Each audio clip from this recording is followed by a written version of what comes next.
আসসালামু আলাইকুম। প্রিয় দর্শক, আজ সকালে ঘুম থেকে ওঠার পরই আমার খুব প্রিয় এবং সিনিয়র একজন সাংবাদিক আমাকে ফোন করলেন এবং তিনি বললেন যে আমি জানি কি না যে মুক্তিযোদ্ধার সংজ্ঞায় একটা পরিবর্তন আনা হয়েছে। এবং তিনি এটাও বললেন যে বঙ্গবন্ধু শেখ মুজিবুর রহমান, তাজউদ্দিন আহমেদ, সৈয়দ নজরুল ইসলাম এরা নাকি আর মুক্তিযোদ্ধা থাকছেন না, সহযোগী মুক্তিযোদ্ধা হয়ে যাচ্ছেন। তো কথাটা শুনে আমার কাছে আমি একটু বিস্মিতই হলাম যে এটি কীভাবে সম্ভব। আমার কাছে প্রথম যেটা মনে হলো যে বঙ্গবন্ধু অথবা তাজউদ্দিন আহমেদ কিংবা সৈয়দ নজরুল ইসলাম এদেরকে আপনি মুক্তিযোদ্ধার নামে অভিহিত করবেন কি করবেন না, সে আলোচনার পূর্বে আমার প্রশ্ন হচ্ছে এই ডেফিনেশন চেঞ্জ করাটা এই মুহূর্তে জরুরি কেন? ওনারা মনে করেন না? আমি তো এটা অনেক শুনেছি, এই উপদেশটা যখন নাহিদ ইসলাম ছিলেন উনি স্পষ্ট বলেছেন উনি বঙ্গবন্ধুকে জাতির পিতা মানেন না। এটা ওনার ইচ্ছা, উনি নাও মানতে পারেন। আমাদের সংবিধান মানতে হয়, তো ওনার বিরুদ্ধে সংবিধান বিরোধী কোনো মামলা তো হয়নি। আরেক উপদেষ্টা মাহফুজ আলম শপথ নেওয়ার 10 মিনিটের মধ্যে বললেন যে বঙ্গভবন থেকে বঙ্গবন্ধুর ছবি নামাতে হবে, ওইটাও সংবিধান বিরোধী কাজ, উনি করলেন। আমাদের এখানে যারা সংবিধানের রক্ষক হিসেবে যারা আছেন, আমরা জানি সংবিধানের রক্ষক হলো আদালত, supreme court, high court, supreme court, এগুলো সংবিধানের রক্ষক। আমাদের যারা রক্ষক আছেন এদের মেরুদণ্ড আদৌ আছে কিনা আমি জানি না। তারা তো প্রশ্নটা করতে পারতেন, যতক্ষণ পর্যন্ত আপনি সংবিধানটাকে বাতিল না করবেন, স্থগিত না করবেন, ততক্ষণ পর্যন্ত সংবিধানের প্রত্যেকটা জিনিস আপনাকে মানতে হবে। আমি দেখিনি কোনো বিচারকের সেই মেরুদণ্ড আছে, তারা সংবিধানের রক্ষক হয়ে বসে আছেন। আমাদের সংবিধানে এখনও যা আছে সেই সংবিধানে কিন্তু এগুলো আছে। তো যারা সংবিধানই মানে না তাদের দ্বারা যে কোনো কিছু করা সম্ভব। তারা যদি কালকে ঘোষণা করে দেয় এই দেশের জাতির পিতা গোলাম আজম যদি ঘোষণা করে দেয় যে সমস্ত লোককে যুদ্ধ অপরাধের মামলায় অথবা মানবতা বিরোধী মামলায় ফাঁসি দেওয়া হয়েছে তারা সবাই বীরুত্তম, যদি ঘোষণা দিয়ে দেয়, প্রতিবাদ করার কেউ নেই। তো সেই বিচারটাও তো ঠিক হয়নি, আমি কিন্তু অস্বীকার করি না। যে মানবতা বিরোধী মামলা যেটা হয়েছে, যে বিচার হয়েছে, এই বিচারে অনেক ঘাটতি আছে, সেটা নিয়ে আপনি আলোচনা করেন, আমার কোনো আপত্তি নাই। কিন্তু তাদের যুদ্ধ অপরাধ যদি কিছু থেকে থাকে সেটাকে অস্বীকার করা তো কোনো নাই, যুক্তি নাই। কিন্তু এটাও হতে পারে, এখন বলে কিছু করার নেই।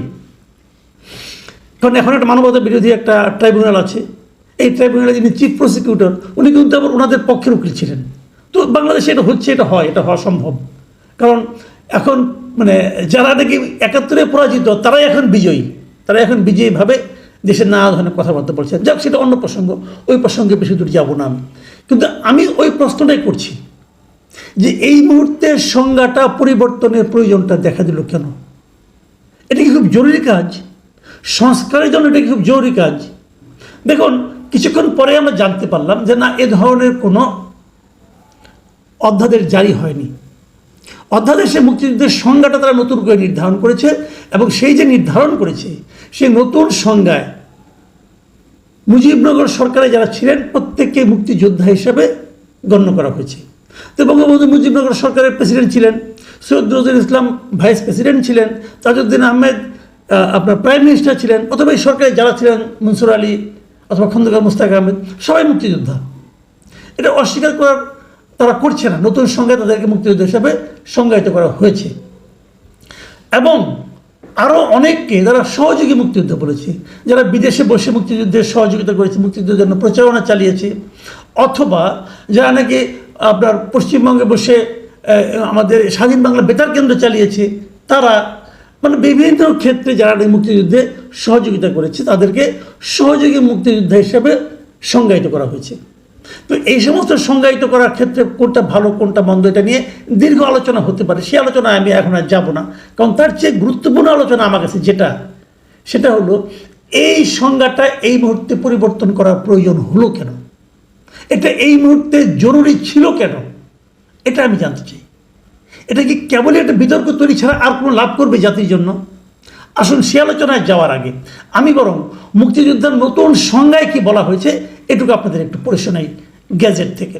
সেখানে বলা হয়েছে যে 1971 সালের 26শে মার্চ থেকে 16 ডিসেম্বর পর্যন্ত যারা দেশের ভেতরে যুদ্ধের প্রস্তুতি ও প্রশিক্ষণ গ্রহণ করেছেন এবং যেসব ব্যক্তি মুক্তিযুদ্ধে অংশগ্রহণের লক্ষ্যে বাংলাদেশের সীমানা অতিক্রম করে ভারতের বিভিন্ন ক্যাম্পে তাদের নাম অন্তর্ভুক্ত করেছেন এবং বাংলাদেশের মহান স্বাধীনতা অর্জনের লক্ষ্যে পাকিস্তানের বিরুদ্ধে যুদ্ধে লিপ্ত হয়ে হানাদার ও দখলদার পাকিস্তানি সশস্ত্র বাহিনী ও তাদের এদেশীয় সহযোগী রাজাকার, আল বদর, আল শামস, তৎকালীন মুসলিম লীগ, জামাতে ইসলাম, ভুল শুনেন নাই, জামাতে ইসলাম, নিজামে ইসলাম এবং দালাল ও শান্তি কমিটির বিরুদ্ধে মুক্তিযুদ্ধে সক্রিয় অংশগ্রহণ করেছেন। এরূপ সব বেসামরিক নাগরিক ওই সময়ে যাদের বয়স সরকার নির্ধারিত সর্বনিম্ন বয়সের মধ্যে ছিল তারা বীর মুক্তিযোদ্ধা হিসেবে অন্তর্ভুক্ত হবেন। আর এর পাশাপাশি সশস্ত্র বাহিনী, ইস্ট পাকিস্তান রাইফেলস, পুলিশ বাহিনী, মুক্তি বাহিনী, প্রবাসী এবং বাংলাদেশ সরকার, মুজিবনগর সরকার ও সেই সরকারের স্বীকৃত অন্যান্য বাহিনী, নৌ কমান্ডো, কিলো ফোর্স, আনসার সদস্যরাও বীর মুক্তিযোদ্ধা হিসেবে অন্তর্ভুক্ত হবেন। খুবই কনফিউজিং ডেফিনেশন। এটার মধ্যে অনেকেই বেরিয়ে যাবেন, অনেকেই ঢুকে পড়বেন, যাক সেটা নিয়ে তারা ভাববেন। আমি এখানে গেলে দুটো জিনিস ধরেছি। একটা হলো যে তারা যুদ্ধ করেছে কার বিরুদ্ধে? পাক বাহিনী এবং এদেশি যারা ছিল সহযোগী রাজাকার, আল বদর, আল শামস, তৎকালীন মুসলিম লীগ, জামায়াতে ইসলামী, নিজামে ইসলামী, এদের বিরুদ্ধে যুদ্ধ করেছিল। তার মানে এখানে কিন্তু ক্লিয়ারলি বলে দেওয়া হয়েছে পক্ষ ছিল দুটো, একটা মুক্তি বাহিনী আর একটা ছিল এই সহযোগী শক্তিরা পাক বাহিনীর সঙ্গে। তাদের মধ্যে জামাত ইসলাম আছে, মুসলিম লীগ আছে, নিজামে ইসলাম আছে। এই তিনটা পার্টি এখনও এক্সিস্ট করে। এই তিনটা পার্টি তারা ছিল কি মুক্তিযুদ্ধের বিরোধী শক্তি। এই জিনিসটা আমি মনে করি এটা খুব একটা ইম্পর্টেন্ট দলিল, মানে সরকারি দলিলে এটা প্রমাণ করা হলো যে এরা মুক্তিযুদ্ধের বিরোধী শক্তি। আমি মনে করি আগামীতে এই দলিলটা অনেকেরই কাজে লাগবে। এই বিষয়ে জামাত ইসলামী কি রিয়েকশন আমি আশা করি 2 দিনের মধ্যে সেটাও জানতে পারবো। এটা জানাটা কিন্তু জরুরি। আবার আরেক জায়গায় বলা হয়েছে যে তারা মুক্তিযুদ্ধকে সংজ্ঞায়িত করছে, যে মুক্তিযুদ্ধ জিনিসটা কি। সেই সংজ্ঞায় তারা বলেছে যে 1971 সালের 26শে মার্চ থেকে 16 ডিসেম্বর পর্যন্ত একটি স্বাধীন গণতান্ত্রিক রাষ্ট্র হিসাবে বাংলাদেশের জনগণের জন্য সাম্য, মানবিক মর্যাদা ও সামাজিক ন্যায় বিচার প্রতিষ্ঠার আকাঙ্ক্ষায় হানাদার, দখলদার পাকিস্তানি সশস্ত্র বাহিনী এবং তাদের সহযোগী রাজাকার, আল বদর, আল শামস, মুসলিম লীগ, জামাতে ইসলামী, নিজামে ইসলাম এবং দালাল ও শান্তি কমিটির বিরুদ্ধে পরিচালিত যুদ্ধ, মানে এদের বিরুদ্ধে যে যুদ্ধটা পরিচালিত হয়েছিল কী লক্ষ্যে?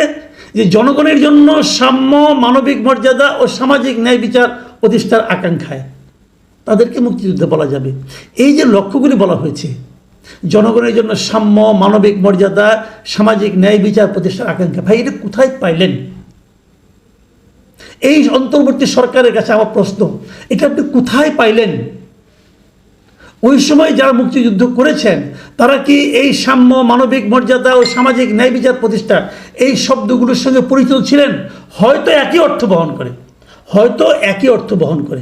সাম্য, তখন তারা বলতো সমাজতন্ত্রের সেই কনসেপ্টটা সঠিক কি বেঠিক এটা তো পরে প্রমাণিত হয়েছে। কিন্তু যুদ্ধ যখন শুরু হয়েছে, যুদ্ধ যখন চলছিল, তখন সবার হৃদয়ে কিন্তু গণতন্ত্র, জাতীয়তাবাদ, সমাজতন্ত্র এবং ধর্ম নিরপেক্ষতার কথাই উচ্চারিত হয়েছিল। তখন সবাই এই কথাগুলি বলেছিল। আপনি কোথায় পেলেন রে ভাই? আমি ডক্টর ইউনূসকে জিজ্ঞাসা করতে চাই, ভাই আপনি তো মুক্তিযোদ্ধা ছিলেন না, আপনার গোষ্ঠীর মধ্যে কে কে মুক্তিযুদ্ধ করছে সেটাও আমি জানি না, আপনার উপদেষ্টা পরিষদের মধ্যে কয়জন মুক্তিযুদ্ধ করছে সেটাও আমি জানি না। আপনারা এখন যে সমস্ত কর্মকাণ্ড করছেন, যদি মুক্তিযুদ্ধ করেও থাকেন কেউ, তার বর্তমানে যে কর্মকাণ্ড, সেই কর্মকাণ্ডের মাধ্যমে উনি নিজেকে আর মুক্তিযোদ্ধার ওই চেতনা ধারণ করেন বলে আমার কাছে মনে হয় না। আপনি কোথায় পেলেন যে এই আকাঙ্ক্ষায় তারা মুক্তিযুদ্ধ করেছে? মানে এই আকাঙ্ক্ষায় যারা যুদ্ধ করেনি তারা ওটাই তার মুক্তিযুদ্ধ ছিল না। আমি তো বলবো মুক্তিযুদ্ধ হয়েছিল গণতন্ত্র, জাতীয়তাবাদ, সমাজতন্ত্র এবং ধর্ম নিরপেক্ষতার কথা বলে। পাকিস্তান তখন ইসলামী ভাবধারার কথা বলেছিল জাতীয় ঐক্যের পেছনে ইসলাম একটা গুরুত্বপূর্ণ বিষয়। মুক্তিযুদ্ধ হয়েছিল এই ধারণার বিপরীতে। তারা বলেছিল যুদ্ধ হচ্ছে বাঙালি জাতীয়তাবাদের চেতনায়, সমাজতন্ত্রের চেতনায়, গণতন্ত্রের চেতনায় এবং ধর্ম নিরপেক্ষতার চেতনায়। আজকে সরকার এবং তার ভাড়াটে বুদ্ধিজীবী আলী রিয়াজ এসে বলতেছে এই ধর্ম নিরপেক্ষতা নাই। হতে পারে আজকের বাস্তবতা, এটা আমার কোনো সমস্যা নাই, এটা আজকের বাস্তবতা হতে পারে। কিন্তু ৭১-এর বাস্তবতা কি ছিল? মুক্তিযুদ্ধ তো ৭১-এ হয়েছে, এটা তো আজকে হয়নি। কিন্তু ৭১-এর বাস্তবতা যে আদর্শকে বুকে নিয়ে মুক্তিযুদ্ধ হয়েছে, সে আদর্শকে চেঞ্জ করার আপনি কে? এরা কারা? এই এলিয়েনগুলো কারা? এরা এই দেশটাকে কোথায় নিয়ে যেতে চায়? আমার বুঝে আসে না। আমি মনে করি ইতিহাসের কাঠগড়ায় এদের একদিন দাঁড়াতে হবে এবং এদের বিরুদ্ধে মুক্তিযুদ্ধের উদ্দেশ্যকে, লক্ষ্যকে বিকৃত করার অভিযোগে, বিকৃত করার দায়ে এদের কঠোর শাস্তিতে আওতা আনতে হবে আমি মনে করি। আপনি আগে সব বাদ দেন না ভাই, আপনাকে আবার এই কথাটুকু বলেন, কোথায় পেলেন আপনি? কোথায় পেলেন যে ধর্মনিরপেক্ষতা তখন ছিল না? মুক্তিযুদ্ধ হয়েছিল কোন আলোকে, কোন লক্ষ্যে? আমার মাঝে মাঝে মনে হয় দেশটা আসলে কোন দিকে যাচ্ছে।